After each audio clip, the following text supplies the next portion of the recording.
I want to rip the page. Yeah, you're going to rip the page. Are you bullying me? I'm about to.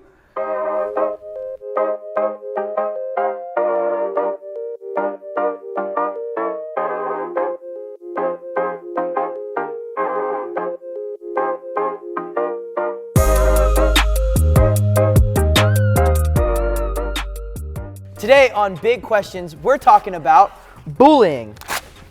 Sarcasm. A word called gossip. And trying to answer the question, does bullying ever end? Yeah, we have our very good friend Dan Snyder from Grace Baptist, the youth pastor there, coming to answer these questions. I'm so excited for you to meet him and for us to have a conversation. Yeah, absolutely. So without further ado, here's an answer to today's Big Questions. All right, so we're here with Dan Snyder over at Grace Baptist Church, and today we're talking about bullying. Let's get into it. What is bullying? Yeah, so bullying by definition is a repeated and deliberate harming or humiliating of others, and specifically when the victim is going to be smaller, weaker, or at a disadvantage than the bully themselves. So really just summarizing, there's got to be intent to be a bully. There's got to be some sort of advantage, because not all bullying, as we'll see, is physical, right? So there's just advantage and then ongoing. I think that's an important distinction to make, because which isn't to excuse those one-off behaviors of like this guy's just a jerk or he's just being mean, but like bullying if we're really going to get at the root of it, those three things need to be there. Intent, advantage, and then just kind of an ongoing thing, like where this person is being singled out, or like this person, the bully, is constantly going after people all the time, maybe not necessarily the same person, but generally just trying to cause chaos or just harm somebody in a couple different ways. But so that's, by definition, that's what bullying is. And I think just kind of where we're going is how do people bully? So I think the different forms of bullying. Yeah, so I think there's a couple different ways. I think maybe when we were back in high school, and even before that, it was like physical bullying, like violence, swirlies, wedgies, those kinds of things. Swirlies. Yeah, fortunately, I've never had a swirly, so I don't know about you guys. I grew up with brothers, so. I've had a swirly. Yeah, so I've stayed out of the toilet, fortunately. Good for you. Yeah, I feel blessed about that. But I think I've even been swirlied like after there was remnants in the toilet. We don't need to talk about that, but let's move on. No. Forms of bullying. So there's physical. Yeah, physical. So obviously that. I think much more today. It's more the verbal bullying, right? Kids today are not dumb, right? So it's not going to be out in the open as much. It's going to be sneaky, and then obviously with the forms of social media and just that kind of brings the whole aspect. And so you just have verbal gossip, slander, and more online. So cyberbullying. So really, like, verbally and physically would probably be your main ways of that bullying occurs. Yeah, and I think with the cyberbullying, the social media, it's so much easier to hide behind a screen. Oh yeah. I feel like anybody could do it. Yeah. Anybody could be mean or act like somebody else. They can have intent, like you were talking about. Also advantage, right? Like you're not like, you don't have to worry about, this guy's 6'3", he's gonna pummel me. Like, I don't know where he's at. I can say whatever I want, no repercussions. So I think that's where advantage, intent, and then the ongoing thing plays. But yeah, definitely. So. Yeah. Obviously, there's a ton of statistics involved with this. I think even North Carolina started pushing a couple years ago, like cyberbullying and its effects, and I think it's even illegal somehow. I don't know how they regulate that, but I've been looking into that. But anyways, what some of the statistics, do you have any? And then how are you a part of that statistic? Yeah, so from what I understand, is about every 1 in 5 students would have said that they experienced some sort of bullying. So that's about 20%. Okay. So 1 in 5. So that's being bullied, as I understand it. Okay. And then really about 41% of those that have reported they're being bullied think it's going to happen again. So like it'd be, this bully comes at me and everyone knows they're a bully and they think it's going to happen again. So it's not just like a one-off thing of like they're going to be targeted. It's kind of where it comes from. And then the other thing I think is why it's so important to talk about it in this setting is because it predominantly starts at age 12, where kids get into middle school, and then up to age 18. So that middle school, high school years are really where bullying kind of happens the most. Not that it doesn't happen when you're adult, as we'll kind of talk about in a little bit, but that's really kind of where it starts to form. I think that's partially due to like you're trying to find your identity. Yep. You know, as middle schoolers, and it's like, well, okay, and you get a little bit more freedom, and it's like, Yep. okay, well, I'm going to do this, and there's like a power struggle, and then you see kind of all these, you know, cascading things that play into it. So those are a couple statistics I think that are relevant to what we're talking about. Sure. 1 in 5. Yeah. So that's a good amount. yeah, 1 and in 5. that's just the one being bullied. So probably people that are, I think we kind of have a pack mentality. So the people actually bullying is probably not that one, you know, that one person that stands above the rest. I mean, it's probably that pack mentality would be my guess, especially on that online. You, again, go into that comfort zone of, well, this person I can jump in and I can, you know, tack on and you know, log off and go back to living your life. So. Yeah, so I think there's that end of it too that we haven't even really touched on. But as far as me being bullied, you know, honestly, I don't think I was bullied. I think mostly just because of like the structure I grew up in. Like it was a small pond, right? Like so when people are familiar, also being a staff kid doesn't hurt. So you know, in a small place, so you know, basically just. Not that I definitely could have been bullied, like had I like gone outside my comfort zone. You know, I would have bullied me, to be honest. But oh man, just you know, but so I didn't really have a problem with that. I think on the flip side, you know, I don't know necessarily that I would say I was a bully, but again, kind of like being a staff kid tends you to feeling more important than you are. So fortunately, like I wasn't a staff kid after middle school, so you learn pretty quick that like, oh, it doesn't. But again, still went to, you know, small pond, so where everybody was friends, so there was teasing going on. Sure. But like outright bullying, it really wasn't something that I necessarily like felt was afraid of or something. But you know, you definitely do see it, and you definitely it's definitely something that happens. I don't know. Of course. But, and being at Grace Baptist, you are tied closely to the school. Yeah. So do you ever see bullying occur there? Some of your students having to deal with that? Yeah. I mean, definitely just with being a bigger school, there's some of that. And actually before we knew we were doing this topic, I talked to the high school principal there and kind of got his opinion. You know, what do they see? And I mean, there's definitely forms of that going on. You know, just talking to some of our students, and it's like, what does it look like? And they're like, oh yeah, it definitely occurs. And you know, but it's definitely going to be like more verbal. It's going to be online. It's going to be behind people. Like that seems to be the trend now. It's behind people's backs. Wow. So you know, it's much more discreet. You're not gonna like, again, kids aren't dumb, right? They're gonna pick their shots and they're gonna do it. And like, I think that's even more destructive, because then there's a sense of which, oh, I can cover this up. We were talking earlier of like, we got to get it out in the open. We got to address it for what it is. Right. Which bullying, you know, as we'll look, is sin straight up. So. Yep, straight up. What was your like?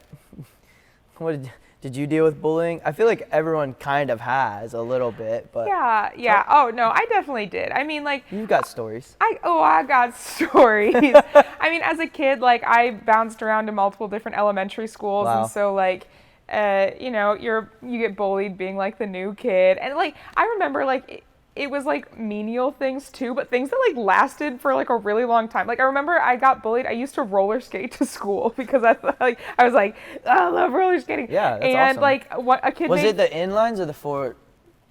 It was the straight, the ones the with the blades in the leg. leg. Yeah. Then you were cool. I thought I was so cool. I'm like, I'm taking myself to school. Did you wear, this were is you padded awesome. Up, like helmet, elbow pads? No. Oh, okay. Yeah. Yeah. No, I wasn't coming to school with like a full helmet and everything. But no, I used to rollerblade to school, and I was taking my rollerblades off when I got to school one day, and like a kid was just like, "You're so dumb for rollerblading to school. No one does that." I didn't rollerblade for years. Oh. You know, like so it's like, and it sounds like such a stupid thing, but it's like these really like painful comments that cause you to like live in fear and to not do the things that you want to do or like live into your identity. And so it's so harmful, especially when you get into those middle school, high school years, because you're trying to figure out like, I like this thing, but now I'm being told I shouldn't like this thing, and I'm being bullied for this and all that kind of stuff. So, but like I remember being younger. My mom had a handful. I was like a bully in kindergarten, first grade for sure. Like I was the one punching kids in the face and then blaming it on them, and like it was a whole thing. Yeah, that is a thing. So, tell me about the school bus, because that's where it all went down for me. Oh, the school bus? The school bus. I don't remember ever being a bully on the school bus, really. If anything, I was like the kid that always sat up like front next to the bus drivers. Okay. Yeah, so you protected she was yourself. discreet before kids were discreet. Yeah. I loved sitting in the back of the bus, but the back of the bus. That's where stuff went down. Stuff went down. All kinds of things. I learned probably every cuss word. Oh yeah. I learned about things way too young, about just marriage, what you're supposed to do in marriage. That's one way of putting it. Sex. But it wasn't in a good light. But not to scare people away from the bus. It's a great opportunity and mission field for sure. Sit at the front of the bus. However, there was an opportunity. I got to pray with a kid on a school bus when I was in middle school, and he accepted Christ. So that was awesome. Yeah. But other than that, the school bus was a scary place. And I learned, my story is, I learned how to be a bully because I didn't want to be bullied. Yeah. It was like this protection. I put up these walls, and I was like, it's easier to be mean than hurt. Yeah. It's easier to be mean than hurt. So I don't want to hurt anymore. Yeah. And I think that's why people bully. And if we could understand that, if we have that mindset of like, everybody is hurting. There's no one in this world that isn't hurting. Right. Mm-hmm. But sometimes we can't see it because we're hurting so much that we're blinded to what God is trying to show us. Yeah. And we're called to love people no matter what. But that's hard when we hurt. Yeah, for sure.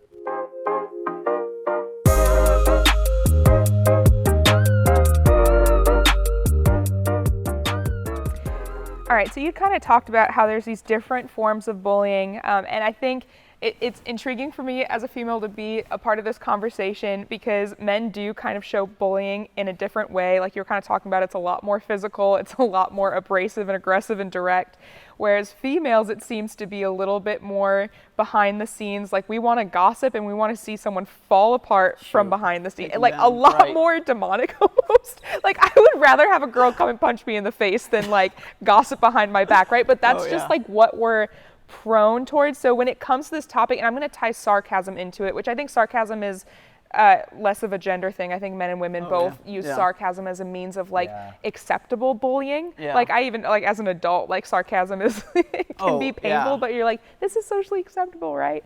So when it comes to those two things, gossip and sarcasm, what would you say in light of bullying? Yeah.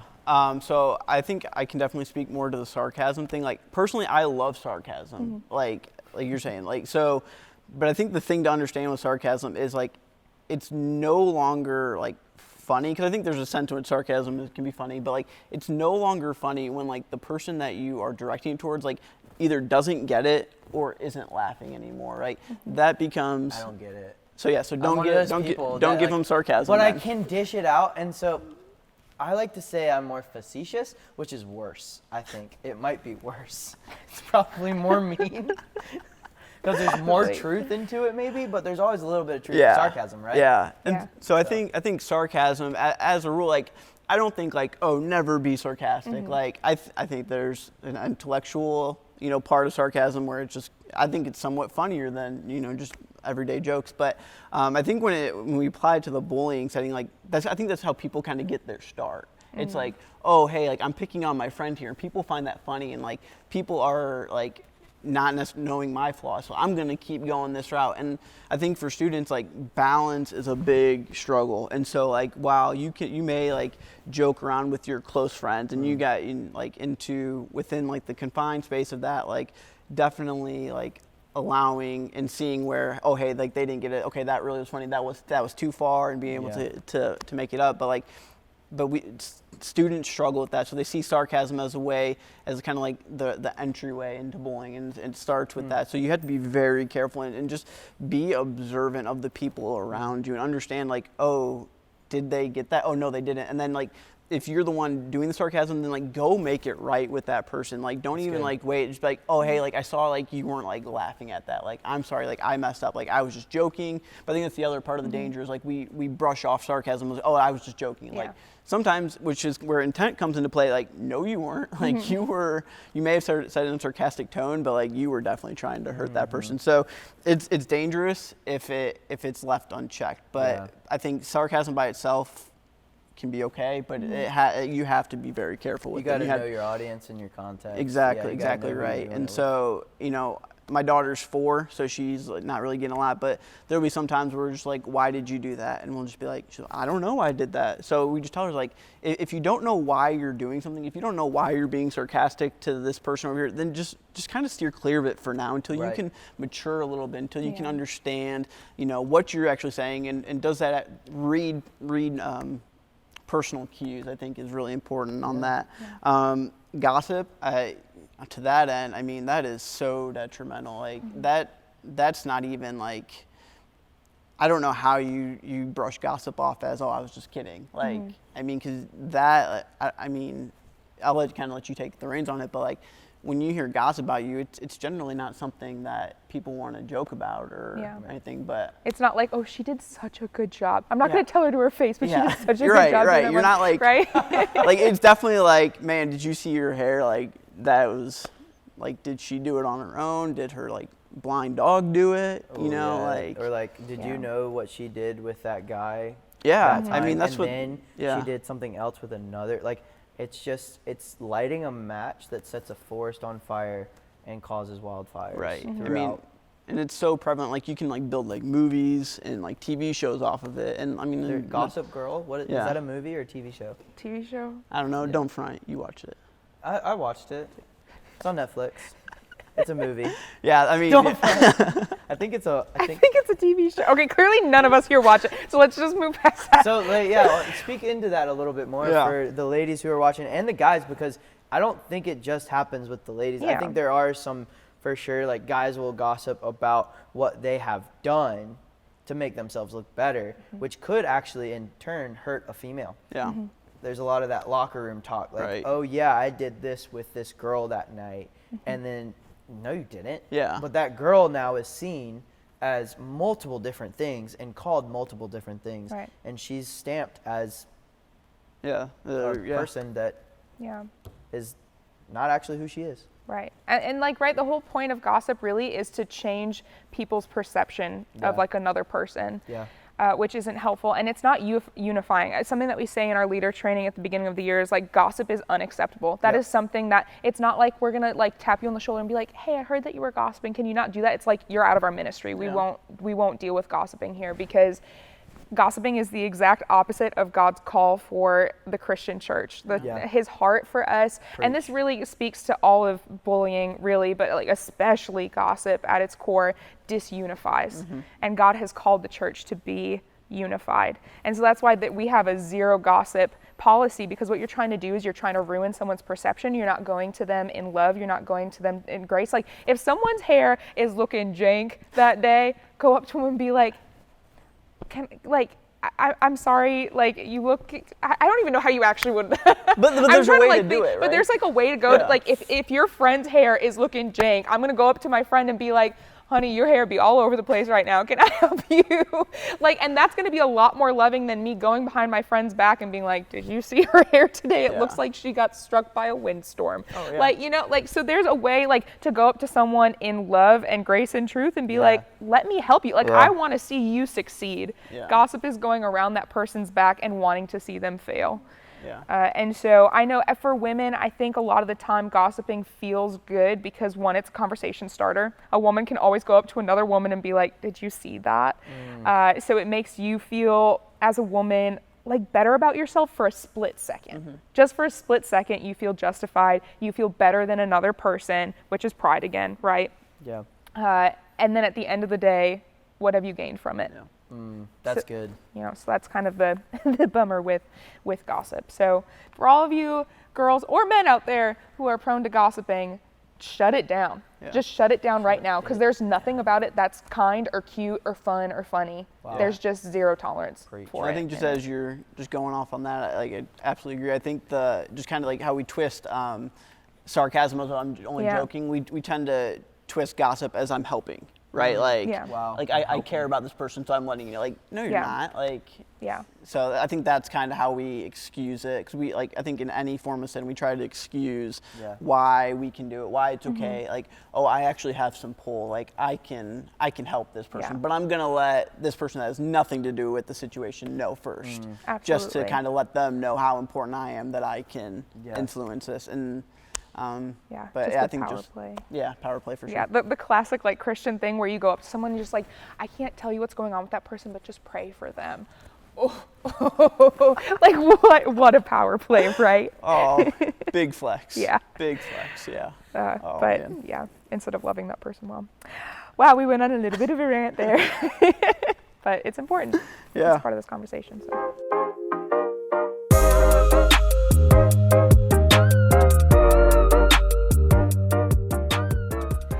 So always when we're having these conversations, we want to tie it back to like, what is this root sin issue?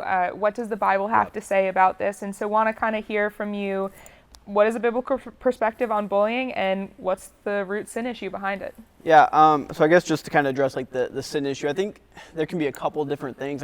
That's kind of like the caveat when we're talking about bullying. There's going to be not every single case is a cookie cutter case. Like you're going to have, like you said, there's different ways to bully. Yep. There's different reasons why people bully. To your point, like I don't want to hurt anymore. Yeah. So I'm going to go out and hurt other people. Still not okay, but just different reasons. So I think a couple of reasons why. Like the sin behind it, pride is gonna be a big one. Like it's the one every time. Oh, every for sure. Time. Like every time. Like I mean, you boil it down. It's like pride's gonna be there in some form or fashion. Yep. So you kind of have that like I want my thing.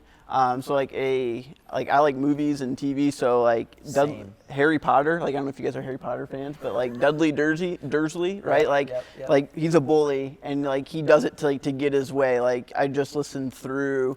Like on Spotify, they have like the Harry Potter at home, right? That's awesome. I'm gonna get bullied for this later, but I'm gonna get bullied for this. Right? But so like blame it on COVID-19. Yeah, it's fine. It's fine. It was COVID. So he's reading and like he gets like the presents, right? He's like I had 36 presents. Like last year I had 37. And like he bullies his parents. He's just bullying everybody. Like so he's just doing it for his own interest. So you got the pride side. Sometimes you just have like anger, like it's just I am mad and I don't really know how to express it, and I'm just gonna make people hurt, right? Like I'm just mad. So I think those are a couple different things. I think it would be the selfishness. You could probably tie in that. Probably goes under pride, but like there's some people that are just mean people that I just want to hurt other people, and so it's like that selfish, gratifying. This feels good for me to like it. I can escape in a weird, twisted way. So I think those are a couple of things that are like kind of the root causes of bullying and why people bully. And there's probably a bunch more that I didn't touch on, but. And I think to each level of those, there's some sympathy towards each of them, and you can see, okay, maybe this person, if you can get to the heart of the issue, like in so many other things, if you can get to the heart of the issue, then you can address the behavior that follows. And so, I mean, I think that's exactly what we're trying to do. So, and then what does the Bible say? So Proverbs 6, right? It in verse 12. It really 12 through 14 really gives us like a perfect description of what a bully is. So if you guys don't mind, if I go ahead and read that. Preach. We gotta get it. Let's go. Yeah. So like, it doesn't mince words. So like Proverbs is awesome because like we don't have to take every single verse as like this is this. It's like, hey, think about this. But it's like this section really just combines it all. So just Proverbs 6:12 says, a worthless person, a wicked man, let's put bully in here, right? Yeah. Goes about with crooked speech, winks with his eyes, signals with his feet, points with his finger, with perverted heart, devises evil continually, sowing discord. Wow. Verse 15, therefore calamity will come upon him suddenly, in a moment he will be broken beyond healing. So just going back up to this description, right? We have crooked speech, right? Bullying, like gossip, spreading lies, just saying false things about people. Winks his eyes, signals being deceptive in how we're bullying. Yeah. Perverted heart, devises evil continually, that ongoing, hurting of people. Like this is describing a bully to the T. Like there's no wiggle room here. Like if you are a bully, like this is you. Like the Bible calls you a worthless, wicked man, right? And like that that should be super sobering, and that should like, if you are a Christian, like that should stop you in your tracks, and that should make you, even before we get to anything else, right? There's hope, and we want to get to that, but like just right there, like the Bible's describing a bully there, and then it goes on. I think even like more condemning here, verses 16 through 17 says, there are 6 things the Lord hates, 7 that are an abomination to him: haughty eyes, a lying tongue, hands that shed innocent blood, a heart that devises wicked plans, feet that make haste to run to evil, a false witness who breathes out lies, and one who sows discord among believers. Like, again, every single one of those things listed out in Proverbs 6 is what a bully does, right? And so even beyond just being described as this way, it's like taking it a step further, like this is a big deal, because here's what the Lord hates, right? Here, like, it's not even like, it's like, it's okay, I can excuse, like, no, God hates. Like, if you can get around this, please, like, let me know, and I will own it. But like, I don't see a way out of that. Like, if you are specifically in the bullying context, like, these are actions: lying tongue, hands that shed innocent blood, right? Not even like just trying to physically harm people is under that. So the Bible has some strong words, definitely, about about bullying, specifically the act that we've kind of addressed.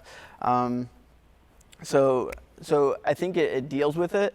And I mean, we were just talking beforehand of like, what Bible characters are involved in bullying. And if you kind of sit back, it's like, okay, Jesus, maybe one. Maybe I don't know. You said Abel, right? Like, I mean, We honestly, it was funny. We were like in my office like yesterday. And we're like, who was bullied in the Bible? And for a second, we're like maybe David, and then all of a sudden, like the floodgates just open. And we're like, wait, almost everyone in the Bible was bullied. So like the trend, it's like anyone really, like anyone in power that seemed like in a negative context was a bully, right? So like more specifically, like I think of Jezebel and Ahab, right? So like just individually, like both bad characters. Like if you read like the introduction of Ahab, who's introduced on the scene first, he's like.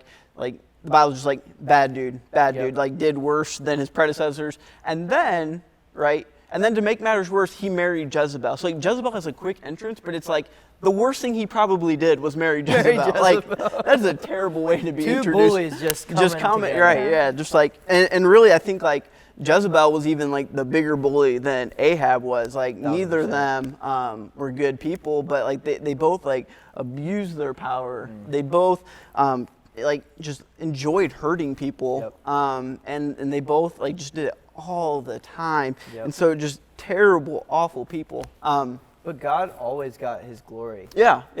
From those bullies too. Yeah, for sure. I mean, literally, like, I wonder, like, Pharaoh was like a subject of wrath, just for God's glory, which is crazy. Like, all this bad that Pharaoh did, as bullying the Israelites, like the Hebrew people.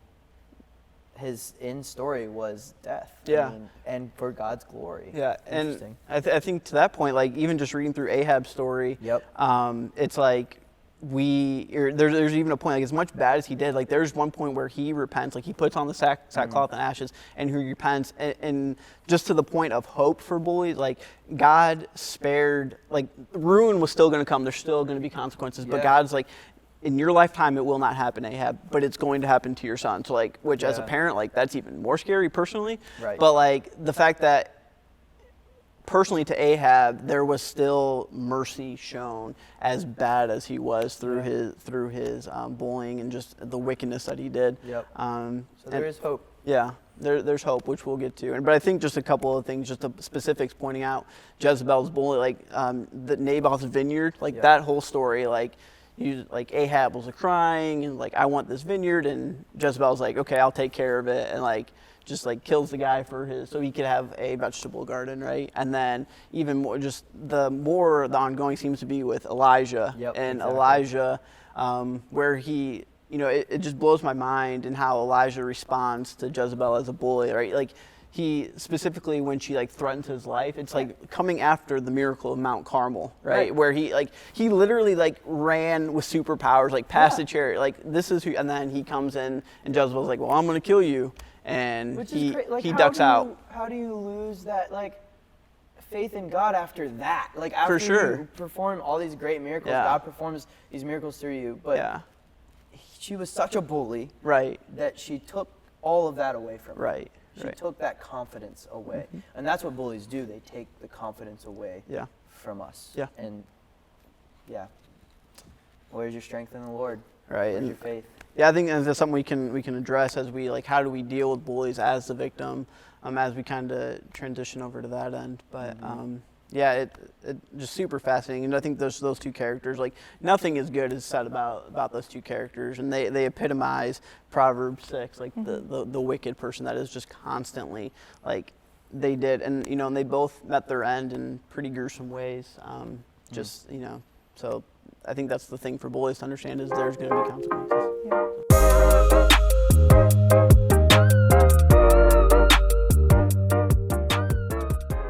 So there's a lot of different places you could be. You could be the bully, you could be the victim, you could be the bystander. What is some advice for all of those people? And maybe you're a parent and you're trying to deal with this. If you're a parent watching, thank you so much for watching. It just makes my heart happy. But what is some advice that we can give to all of those groups of people? Yeah, I think first and foremost, if we are speaking directly to Christian students right now, the biggest thing is a theme, which we talked about earlier, the theme with the church, unity and love, and not everything's okay, touchy-feely kind of love, but in a as Christ loves the church, this is how we respond. If we are going to live, I think we turn to Philippians 2. We'll kind of jump the introduction, but basically it's Paul is talking here, or the author is talking here, and just saying, if there's any encouragement, if there's anything I can do for you, then you do this. If there's any comfort, right? If we are going to be one in the Spirit, right? Being of the same mind, unity, do nothing through selfish ambition or conceit, right? In humility, count others more significant than yourselves, right? Let each of you look not only on his own interests, but also on the interests of others, right? So that's kind of the what, for all three categories, choose to love. Don't do anything for your own gain. We talked about bullying being one of the root causes being pride. This flies completely. Humility, doing nothing. If you are angry and if you don't know how to express it, it's better that you do nothing than take it out on somebody. We'll get to what you can actually do, but the Bible is do nothing through selfish ambition. Prefer others, and so that speaks to the bystanders as well. Because I think. I mean, especially the conversation right now, it's silence is violence is, and there's a cut, not to get into that whole thing, but when we're dealing specifically in the scope of bullying, we just love to see things burn. Reality show, I personally hate reality shows, but that why but they're a thing, right? Because people just love drama. And so and it's even more harmful because now bystanders are, what are we doing? We're just pulling out our phone this is going to get me TikTok famous. This is going to get me whatever. And so you take the pain of somebody else and you're well, I'm going to profit. You might as well be the bully there. And so you're not preferring yourself, and there's, I think, let's kind of step back from this real quick and just kind of advice to the bully.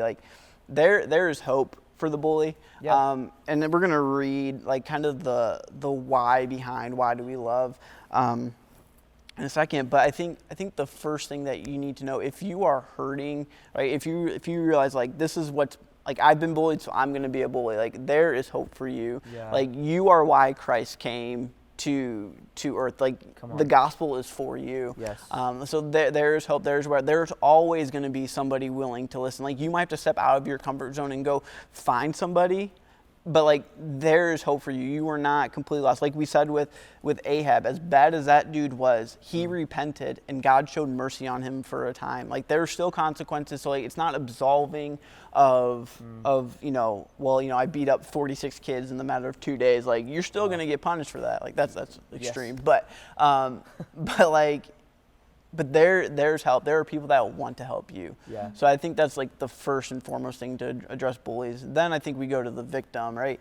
And this is so hard because, nobody's experience is the same. But there's a quote that I saw on bullying, and I think this is why bullying is just so hurtful, because especially like the 12 through 18 age, because when we are students, when we are middle school, high school, like everything is a big deal. We are still trying to figure out who we are. We are still trying to fight. Do we like roller skating still?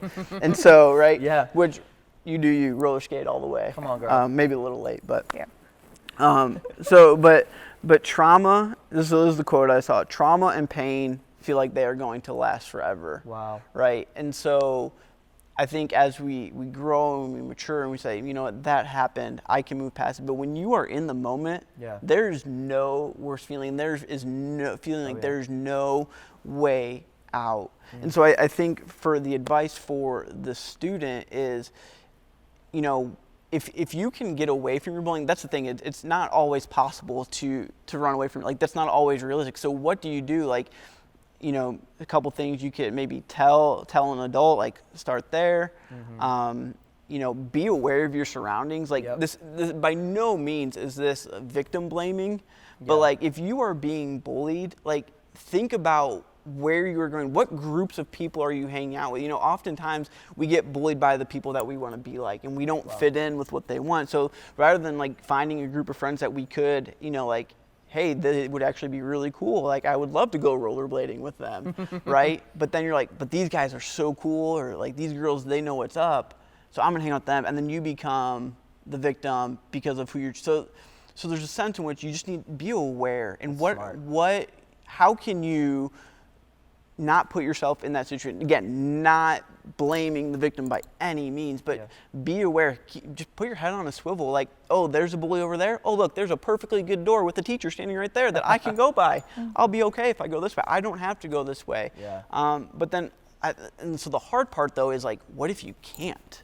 Right? Like, that is so hard, and man, my heart just hurts, and it's like, words fail at that point, because it's like, how do you escape from this? And it's like, at that point, like, that's where you turn to God. And I think the thing you do there is where are you finding your identity? And it goes back to what we were talking about with Elijah, right? He on Mount Carmel, and then Jezebel, you know, is like, I'm going to kill you, right? And he loses his faith in God. So I think the biggest piece of advice for those of you being bullied is understanding your identity. Your identity is not in your rollerblading, as fun as it is. Like, it is in that if you are a Christian, that you are a child of God. And no matter what anyone says, they cannot take that away from you. It's still going to hurt. That's not going to take away the pain. But you can move past it. You can, the sting and the trauma that occur isn't going to feel like it's going to last forever. It's going to last for the night, you know, whatever time frame. You're still going to feel those effects. But at the end of the day, understanding your identity and who you belong to and whose you are, it's not going to, like, those words of gossip and slander, as much as I heard, you realize, you know what, that's not true. You know, I have a 4-year-old and a 2-year-old, both girls. And so the 2-year-old likes to pick on the 4-year-old when they're in the car and be like, that's not your dad, that's my dad. And my 4-year-old just like gets so torn up about it. Like, no, like, that is my dad. And so like and she'll be like, Dad, like, she's saying you're not my dad. And I'm just like, okay, stop for a moment. What is true about that statement? Is that true? Am I your dad? Yeah. Okay, then do we need to whine about that? Like, it still hurts her. She's 4, right? She's good. But at the same time, like, what is true? So if you can't escape, the victim, like, turn to Christ in those moments. Understand, like, it's not going to take you out of that. Like, it's not going to be like a cure-all. Like, I don't want to like paint it that picture, but focus on what matters and what is real, and that is that you are God's, and that you are loved, and that these false things that are being said about you one, they're not true. 2, they do not matter because of who you are. So I think that's just the advice for victims there. And then I think moving into bystanders, which can often be the largest group. You know, and even I think you said before, I think bullying is kind of that pack mentality now, especially online. You see something, you're going. But bystanders, by and large, that's gonna be the biggest group. There's gonna be the biggest opportunity to do something. And I totally understand the idea of well, I don't want that bully to turn their attention on me. Like, I totally get it. Nobody wants to feel like they are sticking their neck out, especially, you know, for somebody that they barely know. But I guess the advice to those bystanders, first of all, like, don't try to benefit off of somebody else's pain. Like, that's wrong. But I think as we go through it, you know, stepping up to the bully and, like, if it's a physical confrontation, like, you might be smaller than the kid getting picked on, right? So, like, you're not gonna. Goes back to your first advice, like, you know where you're at. Yeah. But, like, at the same time, like, there are still things you can do to help that victim. You know, you could, like, after the fact, you could be like, hey, are you okay? Like, in the moment, you can say, hey, I'm gonna be the one to go get the adult. I'm gonna be the one. And it doesn't necessarily have to be stepping up to the bully and taking that bully down, you know. And I think because, like, how do you deal with bullies? And it's like, do you fight them back? Do you fight fire with fire? And that doesn't seem to work, you know. That's sometimes more detrimental. Like, it just kind of continues the cycle of bullying, because then, like, well, I got to one up you, and it just becomes a mess. So if you are a bystander and you are seeing somebody that's being bullied, the couple things that you can do is, I think, be creative in the ways to help. It doesn't always look like I'm going to stand up to the bully in this way. It could be, I'm going to check on this person continually, make sure they're okay. I'm going to stay with this person until help comes. There's so many ways, but you have to be creative. And I think that's, like, the challenge for students is we just want the straight up answer. Check the box and move forward. That's true. But life's not that way. You know, you got to be creative in how you choose to help. So, and I think it goes back to Philippians, which I think this is a really good transition to read the why of why do we do nothing through strife and vainglory? Like, why do we prefer others better than ourselves? Why should we be unified? And it's this, right? Verse 5 says, have this mind among yourselves, which is yours in Christ Jesus, who, though he was in the form of God, did not count equality with God a thing to be grasped, but emptied himself by taking the form of a servant, being born in the likeness of man, and being found in human form, he humbled himself by becoming obedient to the death, even the death of the cross. Right? So right there's our why, because Christ did this thing. And like, more importantly, like, Christ gave up more status than we could ever attain, like more status than being not picked on by a bully. Like, he gave up royalty in heaven, hanging on to his deity, but coming down into choosing a humankind, a body that is constantly breaking down, willingly choosing that. And he did that for you, for you, I think more importantly, for you, the bully. That's the amazing thing in the gospel is God came down, gave up everything, gave up status, gave up authority in heaven, right? Still claiming deity, came down, took on man, and he did it for you. This is why. This is why we don't bully. This is why we don't just sit idly by when you see a victim being bullied. Like, it's not about you. And even to the point, like, more than just like when I'm not inconvenienced by it. Like, that's not even what we're talking about. It's like going above and beyond. Like, you will be inconvenienced. If you are living the mind of Christ, you are going to give something up. Right? And that's hard. But that's the challenge. That's what we are called to as Christians. So we have to remember, man, we got to be confident in Jesus and know our place. And I think it's also really important to remember that it's something we say all the time, is that you matter. Like, that's constantly we're trying to tell our students that they matter, because when you feel like you matter, you have that self-worth, and words can't cut you down anymore because you have Christ. And so I just want to thank you for being on today. I'm so grateful that you were able to come in. And I think this is a topic that we need to continue to talk about. And if this is something that you need help with, our emails will be in the description below. And so make sure you email us if you need help. We need to get these things into the light, whether you're the bully or you're the victim or you're the bystander. If you need help, we're here for you. And again, something we always say, remember, you matter.